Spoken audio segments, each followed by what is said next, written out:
ही मी कशाची तयारी करते हे तुम्हाला पुढे शेअर करणारच आहे। तत्पूर्वी बघा, स्कूलला सुट्टी लागली त्यामुळे श्रीची अशी मस्ती चालू असते।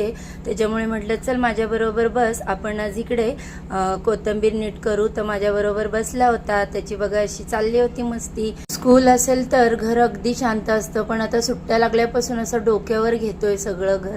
तर बघा, मी मगाशी म्हटल्याप्रमाणे आज मी इकडे चिकन फ्राय बनवणार होते। त्यासाठी चिकन मॅरिनेट करून ठेवलं होतं, सगळे बेसिक मसाले लावून लिंबू वगैरे पिळून ते चिकन मी एक तासभर मॅरिनेट करायला ठेवलं होतं।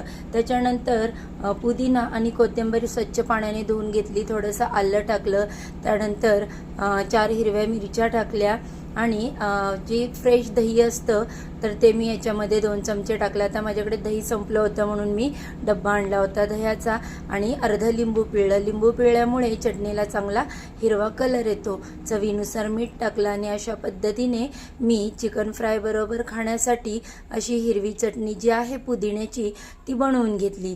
चला तर लगेचच आता मी इकडे चिकन फ्राय करायला घेणार आहे। तर त्यासाठी तेल गरम करायला ठेवलंय आणि मी तुम्हाला 2 प्रकारे चिकन फ्राय करून दाखवणार आहे। तर हे आहे बघा, मोठ्या कपामध्ये मी मैदा घेतलाय, त्यानंतर त्याच्या थोडासा कमी कॉर्नफ्लोअर आणि त्यापेक्षा थोडं कमी तांदळाचं पीठ, अशा पद्धतीने मी प्रमाणामध्ये पीठ घेतलं होतं। त्याच्यामध्ये काळी मिरी पावडर, लाल मिरची, त्याच्यानंतर चवीनुसार मीठ एवढं सगळं टाकलं।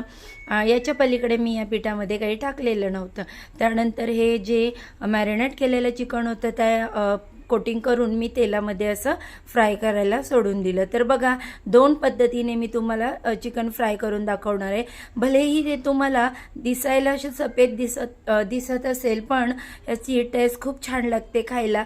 तर इथे बघा, या पद्धतीचं चिकन आपलं तयार करून झालं। आता हे दुसऱ्या पद्धतीने, म्हणजे मी जे मॅरिनेट करून ठेवलेलं चिकन होतं ते डायरेक्टली मी काहीही कोटिंग न करता याचं तळून घेतलं, फ्राय करून घेतलं। बघा, ते देखील दिसायला एवढं सुंदर दिसतं आणि कलर पण त्याचा खूप छान येतो। तर अशा पद्धतीने कांदा, त्यानंतर फ्राय केलेलं चिकन, हिरवी चटणी आता मी इकडे सर्व करते। तर कसा वाटला आजचा चिकन फ्रायचा हा मिनी व्लॉग? आवडला तर नक्की जाता जाता एक लाईक करा। चॅनलवर पहिल्यांदा आला असाल तर सबस्क्राईब करा आणि असे छान छान रेसिपी पाहण्यासाठी चॅनलला फॉलो करा। Bye bye.